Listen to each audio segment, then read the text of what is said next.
راح اشوفكم اليوم. اسمن دجاج بالكراده. جبت لكم اليوم دجاج يلعب حديد. شلونك لطيف؟ حبيبي سكنوني. قلت لي اليوم راح اشوفك دجاجه تلعب حديد. دجاجنا نحن عراقي وهي بعدها ما محشيه كيلو 900 مستوي على نار هادئه وناصيه حتى الدجاج يستوي زين. واو شلون؟ هاي الصدر استوى 4 ساعات. هاي الصدر تقول حلقوم. غير الدجاج المحشي ايش عندكم؟ عندنا دجاج مشوي بس مو على الفحم، على الحطب مال الصنوبر والحمضيات. دجاجه تطلع زاكي. هم وزنها 1900 مبينه تقول بطه مو دجاجه.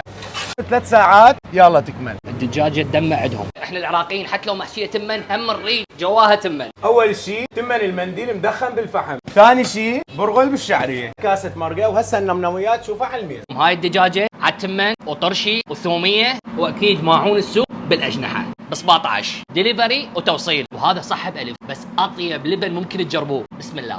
لطيف الدجاج لطيف مثلك والف عافيه. اليوم كنا بوسط الكرادة داخل يم دجاج عشتار.